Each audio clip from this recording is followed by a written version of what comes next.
Spend my days with a woman unkind, smoke my stuff and drink all my wine. Made up my mind, make a new start, gonna California. Hello everyone, we are gathered here to do some reading. I am Nicholas. Thank you for joining me. We are going to be reading House of Leaves today, the remastered full color edition. Let us take a nice seat here. It is a rainy day in Los Angeles. Oh, a stone fell from a tree onto that chair. Can you see that? It's some sort of lily. Do you know what type of flower that is? Can you see? Yes, it's right at my leg there, right where my knee is here, okay? Just directly below that. Zoom in on whatever screen you're watching this from and tell me, what beautiful flower is that? I have an appreciation for beautiful things. So here we are, House of Leaves, Mark Z. Danielewski. You got the idea. Put my phone right here, and the audio should be spectacular. Okay, where did we leave off? Now? Next chapter, really. Hey, you bastard, where are you? There you are. Okay, thank you, Book Soup. Continuing. The labors of men of genius, however erroneously, the labors of men of genius, however erroneously directed, scarcely ever fail in ultimately turning to a solid advantage of mankind. Mary Shelley. There you go. We're having fun already, folks. Let's get into it. The Danielewski record actually contains two films. The one that Davison made, which everyone remembers, and the one he set out to make, which very few people ever detect. While easily overshadowed by the finished film, the filmmaker's original intentions provide an early context in which to view the particular properties of the house later on. In many ways, the opening of the Danielewski record, shot back in April 1990, remains one of the more disturbing sequences because so effectively denies itself even the slightest premonition about what will soon take place on Ash Tree Lane. Not once during this initial minutes does Danielewski indicate he knows anything about the impending nightmare he and his entire family are about to face. He is wholly innocent, and the nature of the house, at least for a little while, lies beyond his imagination, let alone his suspicions. Of course, everyone remains in accordance with his assessments. Dr. Isa Rosen believes Danielewski's fraud from frame one and his early posturing puts the entire work at risk.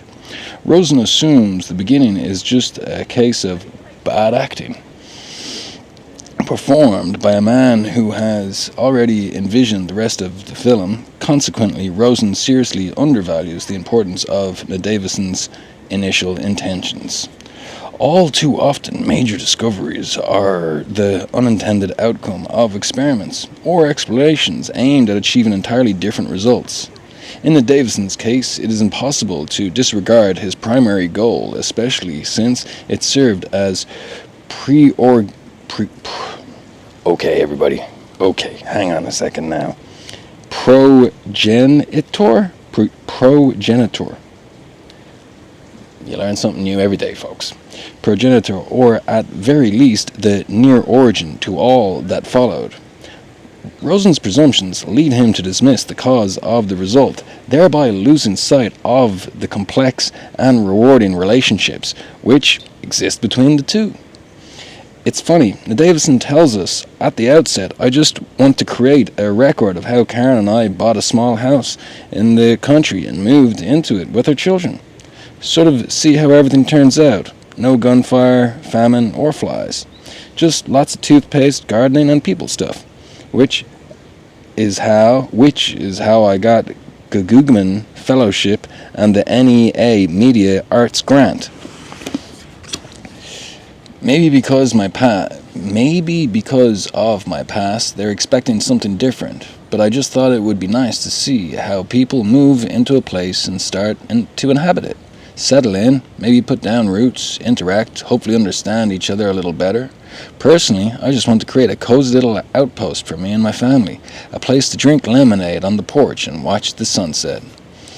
Which is almost literally how the Davison record begins, with Will Davison relaxing on the porch in his small, old-styled heritage house, enjoying a glass of lemonade, watching the sun turn the first few minutes of daytime into gold. Despite Rosen's claim, nothing about him seems particularly devious or false, nor does he appear to be acting. In fact, he is a disarmingly pleasant man, lean, attractive, slowly edging through his 40s, determined once and for all to stay in and explore the quieter side of life. At least initially, he succeeds, providing us with pristine glimpses of the Virginia countryside, the rural neighborhood, purple hills born on the fringe of night, before moving past these establishing shots and focusing more closely on the process of moving into the house itself. Unrolling pale blue oriental rugs, arranging and rearranging furniture, unpacking crates, replacing light bulbs and hanging pictures, including one of his own prize-winning photographs.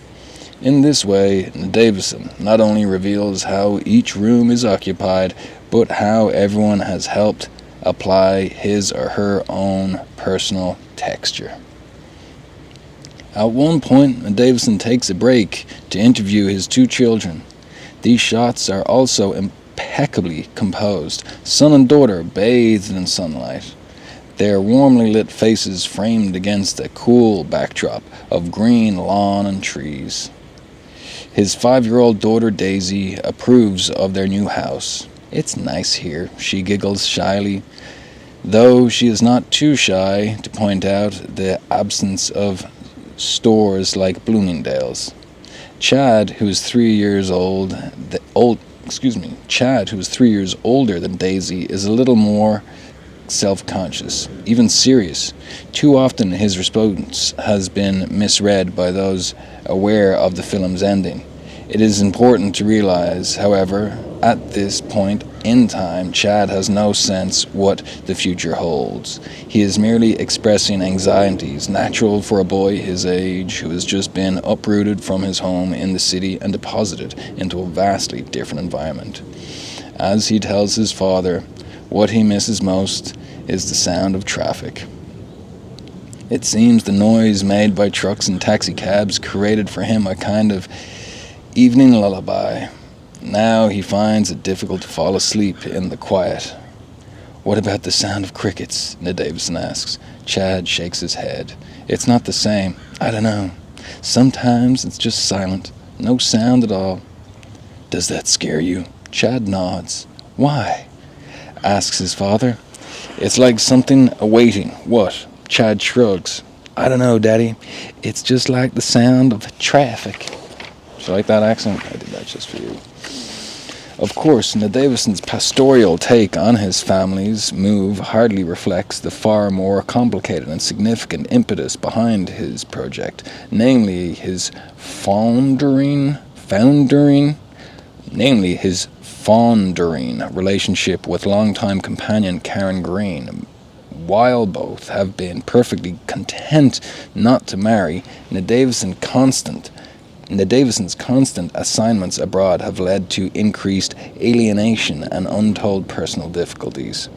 After nearly 11 years of constant departures and brief returns, Karen has made it clear that Davison must either give up his professional habits or lose his family. Ultimately, unable to make the choice, he compromises by turning reconciliation into the subject for documentation.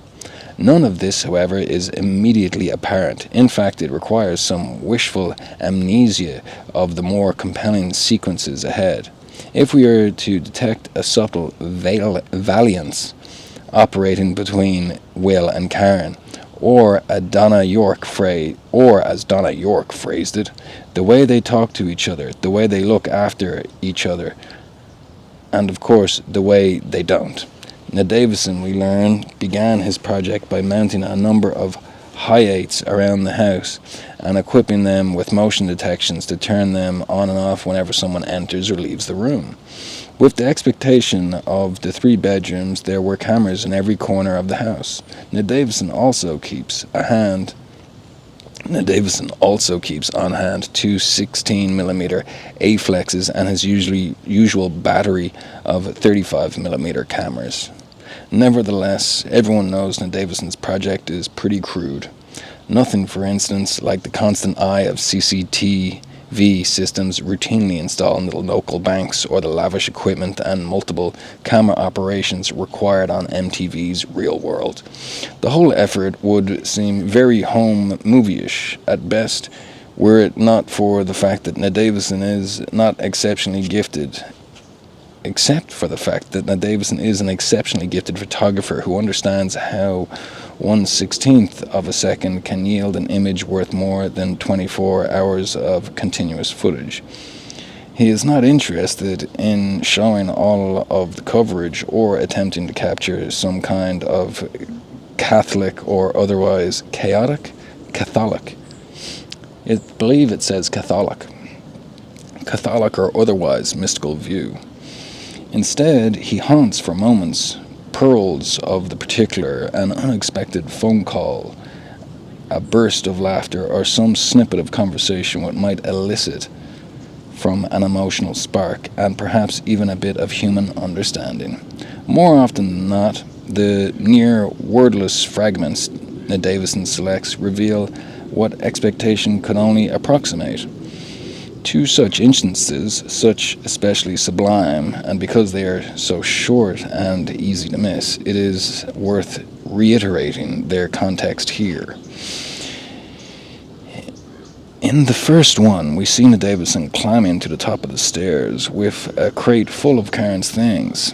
Their bedroom is still cluttered with lamps and a bubble wrap and assorted unpacked suitcases and garbage bags full of clothes. Nothing hangs on the walls. Their bed is not made. Davison finds the room on top of the burial to set down his load. He is about to leave when some invisible impulse stops him. He takes Karen's jewelry box out of the crate and lifts. That's okay. No, why don't you go for it? Go if you want.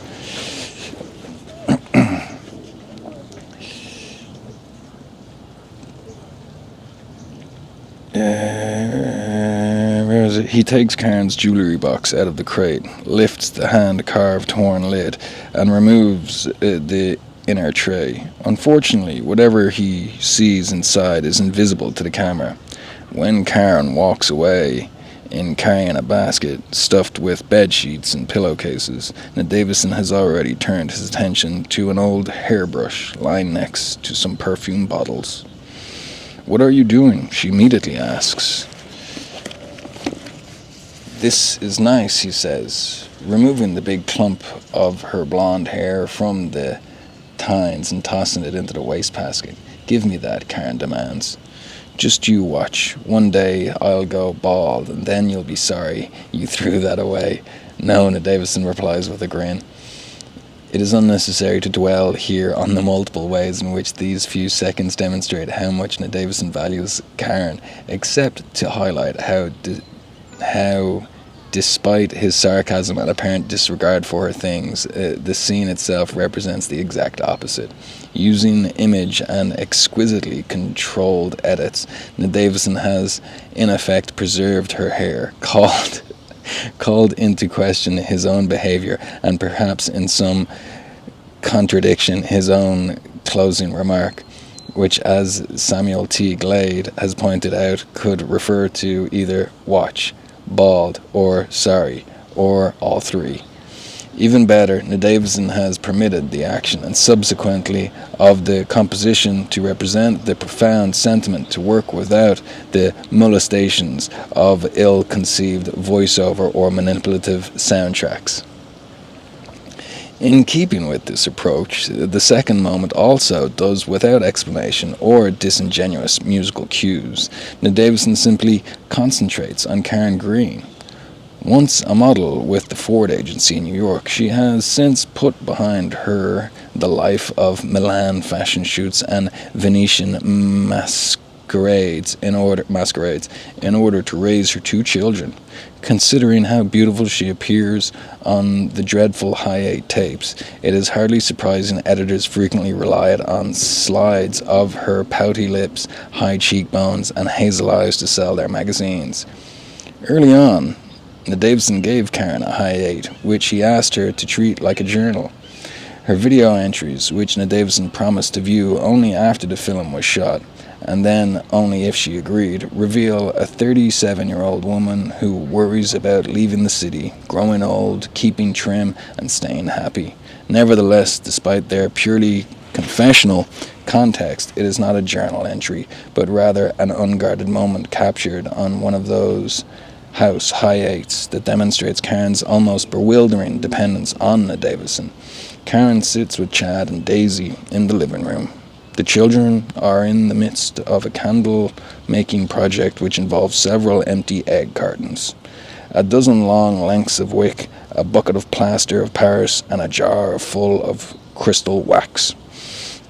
Using a pair of red-handed scissors, Daisy cuts the wicks down in 3-inch pieces, which presses them down into an egg cup, which Chad fills with a layer of plaster followed by a layer of tiny wax beads, the result of some kind of candle with a plenty of goop to go around, most of it ending up on the children's hands. Karen helping brush the hair out of her daughter's eyes, lest she try to do it herself and end up smearing plaster all over her face. And yet, even though Karen keeps Chad from overfilling the molds or Daisy from hurting herself with the scissors,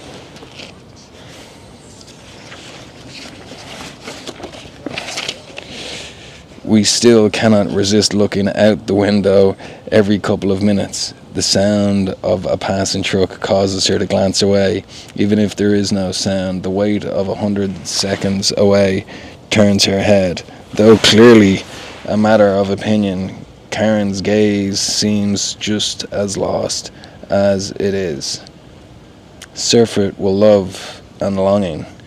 The reasons are in part answered when the last Danielewski car pulls into the driveway. Karen hardly attempts to contain herself. She instantly leaps up from a mini candle factory and dashes from the room. Seconds later,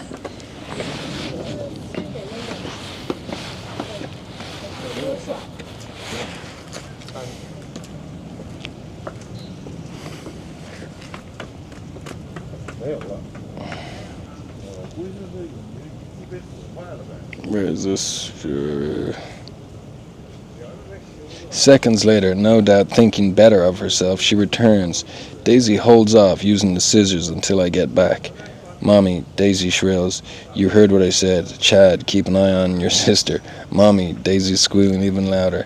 Daisy, Mommy also wants to look after your brother. This seems to appease the little girl, and she actually settles down, smugly eyeing Chad, even as she continues to snip the wicks. Strangely enough, by the time Karen reaches Danielewski in the foyer, she has quite effectively masked all her eagerness to see him, her indifference in highly intrusive, in that peculiar contradiction that serves as connective tissue to so many relationships. It is possible to see that she loves Danielewski almost as much as she has no room for him. Hey, the water heater is on the fritz, she manages to say. When did that happen? She accepts his brief kiss. I guess last night. Okay, whoa, now it's gone into like a script-looking thing. Well, not like a script-looking thing, it is outrightly a script-looking thing. Alright, let's get past this, and then we'll... Wait. No, okay. Jumping off the deep end of reality into... Jumping off the high board of reality into the deep end of fantasy. Here we go. 100 looks in Vogue, 1985. I got up this morning to take a shower, and guess what? No fucking hot water. A pretty evil discovery, especially when you're depending on that watery wake-up call.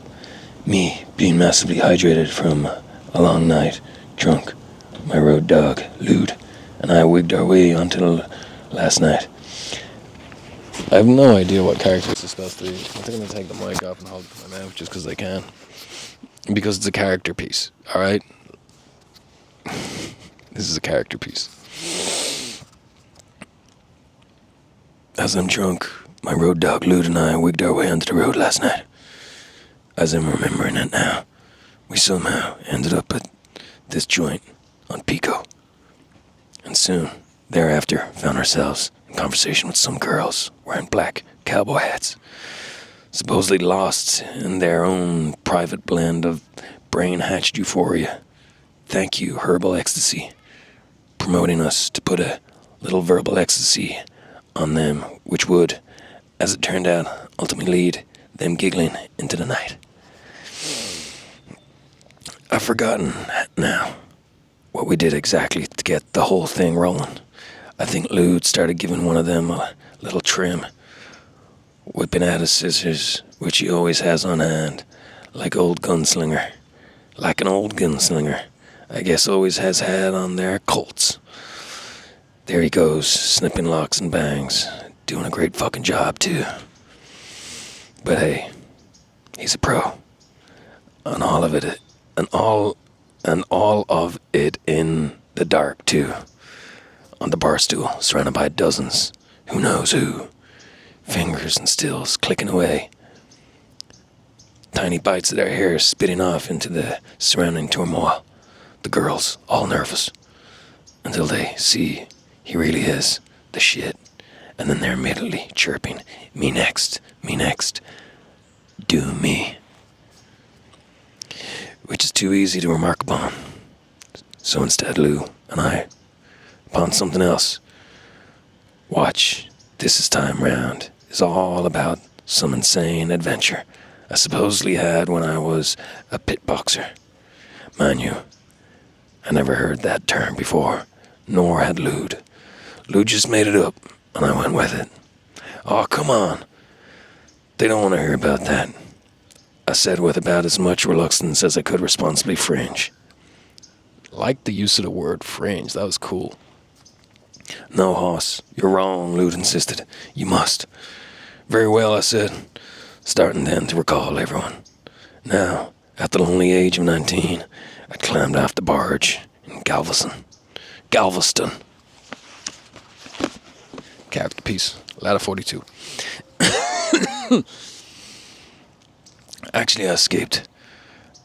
I improvised. See, I still owed my crazy Russian captain $1,000 of wager I lost in Singapore. He wanted to murder me, so I particularly had to run the whole way to Houston. Don't forget to tell them about them birds. Lude winked. He was just throwing shit at me.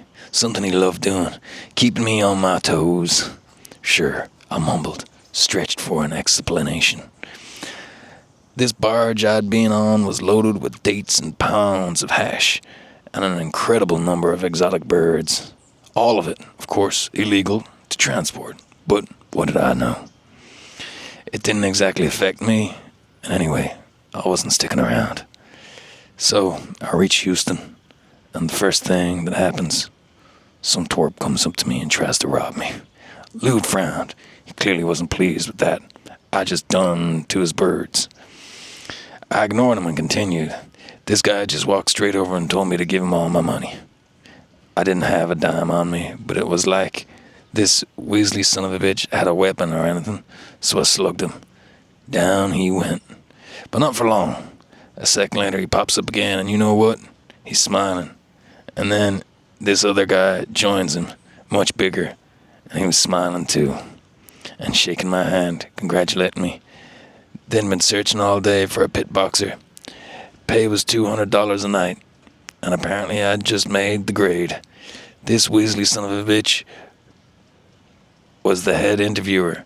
His partner referred to him as punching bag.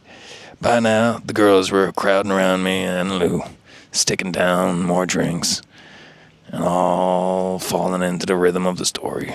Carefully, I led them through the first night, describing the ring with this dirt floor surrounded by hordes of folk. Come to bet a few dollars. Watch guys hurt and hurt themselves, hurt someone else. Gloves were not an option in this kind of fighting. Miraculously, I made it through alive. I actually won my first fight. A couple of bruises, a cut cheek, but I walked with $200 and a punching bag fork full of ribs and beer. And he let me crash on his couch. Not bad, so I continued. In fact, for the whole month, I did this twice a week. See the scar on my eyebrow there? Lou pointed out, giving the girls one of those all-knowing, completely over-the-top nods. Is that how you broke your front tooth, too?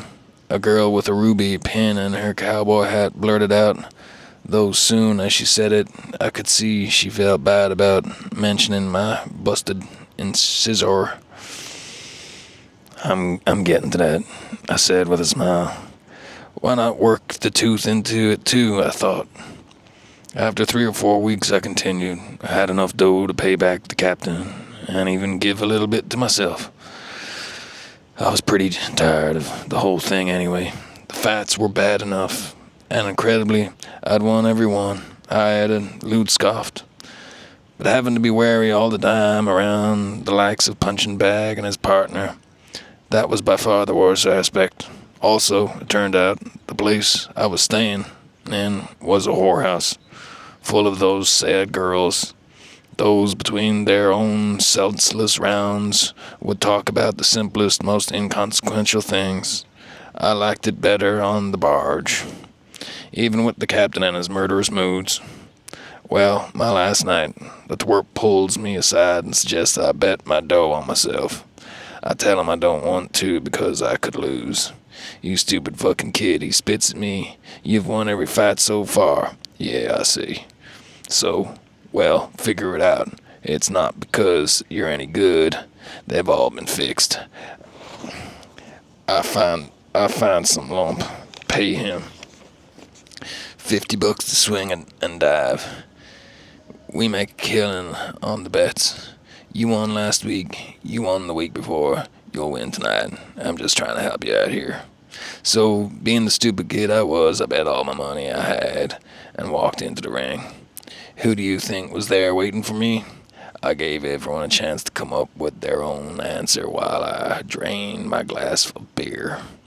But no one had a clue who I was about to fight. Even Lude was a step behind. Of course, that depends on how you look at it. He was also fondling the ass of the girl with the tourmaline in her cowboy hat, while she, in turn, or so it appeared to me, was caressing the inside of his thigh. Inside the middle of all these Houston users, all of them screaming odds, screaming money, licking their own gums for blood, stood Punching Bag. Fist all taped up, not even a flicker of his smile or the slightest bit of recognition in his eyes. Boy, let me tell you, he turned out to be a mean-spirited, remorseless SOB. That first round, he knocked me down twice. The second round, I almost didn't get up. All month long, he and his partner had been boosting the numbers on me so that when Punching Bag, and at this point, he was the long shot that slaughtered me. He was the long shot. They'd walk away with a small fortune. Oh my God, there's an ant in my book. Please, Mr. Ant. Don't be here. Don't be here. Help me get all the way up here. Wow, ants are impressive. He must have climbed all the way up my shoe, up to my leg, up to the book. Wow, cool, man. Anyway, they'd walk away with a small fortune or run. Me, though, a dumb 19-year-old who'd wandered into Galveston after 3 months at sea, I was going to lose my money and wind up in hospital. Maybe worse. Since the fights were just 3 rounds long, I only had one more left to do something. His partner threw a bucket of ice water in my face and told me to crawl out of there and get it over with. As I wobbled to my feet, I shook my head and saying it loud enough so he could hear me, but not so loud that he'd think I was selling something. I said that it was all too bad because it was all too bad because I was planning to use my money to buy a shipment of some stuff worth at least 1,000% on the street. Well, the last round, I should say, punching bag broke my tooth. I was out. They'd both originally planned to ditch me, but my little gambit had worked. After what the partner heard me say, which I'm sure he shared as soon as he could with punching bag, they dragged me along, dumped me some whiskey into me in their truck, and then started grilling me about that stuff I'd been babbling about, trying to find out what was worth 1,000%. Now I was in a bad way, more than a little afraid that they'd do something really evil if they found out I'd been bullshitting them. Still, if I stayed in Houston, I'd probably be lynched by the betters who, by now, had figured out something was sour, which could only mean one thing for them. All explanations to be grave. Punching Bag and his partner, and me, were to blame. I had to think fast, and besides, I still wanted my money back. By now, even Lude was hooked. They were all in. The girls all engrossed and smiling and still shimmering closer. Shimmeling closer. So they were like saddling up. Anyway. Closer. As if maybe by touching me, they could find out for sure if I was for real. Lude knew it was pure crap, but he had no clue where I was heading. To tell you the truth, neither did I, so I took the best shot. I pointed them to the barge. I hadn't figured out what I'd do once they got there, but I knew the ship was leaving with the tide early next morning, so we had to hurry. Luckily, we arrived in time, and I immediately went off to find Captain, who, as soon as he saw me, grabbed me by the throat. Somehow, between grasps, I succeeded in telling him about Punching Bag and his partner, and their money. All their money, which included my money, most of which was, in essence, the captain's money. Oh no. That got the bastard listening. A few minutes later, he sauntered over to the duo, poured them coffee mugs full of vodka, and in his incomprehensible accent began going on and on about pure, new, genuine value. Punching Bag had no idea what this idiot was talking about. Neither did I, for that matter. But an hour or two bottles of vodka later, he came to the conclusion that the captain must be talking about drugs. After all, the captain kept mentioning euphoria, Spanish explorers, and paradise, even though he refused to show Punching Bag the tiniest bit of anything tangible, vaguely referring to customs officials and the constant threat of confiscation and jail. Now, here was the clincher. While he's babbling on, this van drives up, and a guy no one has ever even seen before or ever will see again gets out, gives the captain $1,000, takes one crate, and then drives off. Just like that, and boy, does that do it. Without even examining what he's buying, Punching Bag hands over 5 G's. The captain, keeping his word, immediately loads 5 crates onto the back of Punching Bag's truck. I'm sure the twerp would have inspected them right there on the spot, except suddenly, in the distance, we all start hearing police sirens or harbor patrol sirens or some such shit.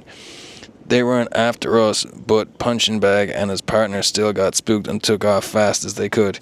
Even after we got out to sea, the captain was still laughing. I wasn't, though. The bastard wouldn't give me any of my money. By his way of thinking, and his explaining this to me in that incomprehensible accent of his, I owed him for saving my life, not to mention transporting my sorry ass all the way to Florida. where I finally did end up going, nearly dying in a cold water place called the Devil's Ear, which is an altogether different story. Still, it wasn't so bad, especially when I think now and then about Punching Bag and his partner. I mean, I wonder what they did, what they said, when they finally tore open all those crates and discovered all those fucking birds. Over 50 birds of paradise. A few months later, I did read somewhere how Houston police busted 2 known felons trying to unload a bunch of exotic birds at a zoo. Which was pretty much how the story ended, or at least the story I told last night. Maybe not verbatim, but close. Unfortunately, nothing happened with the girls. They just ran off, giggling into the night. No digits, no dates, not even their names. Leaving me feeling dumb and sad, a bit like a broken thermos. Fine on the outside, but on the inside, nothing but busted glass. Jesus. And why I'm going on about it, any of this right now, is beyond me. Now, wait, I've never been seen a bird of paradise, and I sure as hell have never boxed or been on a barge. In fact, just looking at this story makes me feel a little queasy all of a sudden. I mean, how fake is it? Just sort of doesn't sit right with me. It's like there's something else, something beyond it all. A greater story still looming in the twilight, which, for some reason, I'm unable to see. Anyway, I don't mean to wander into all this. All I was telling you about the shower. That's what I wanted to deal with. As you probably know, finding out there's no warm water is particularly unpleasant discovery. Wait. Finding out there's no warm water is a particularly unpleasant discovery simply because it's not something you're figuring out immediately. You have to let the water run a while, and even though it remains icy, part of you still refuses to believe it won't change, especially if especially if you wait a little while longer or open up the valve a little more.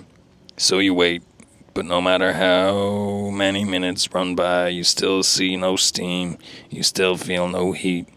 Maybe a cold shower would have been good for me.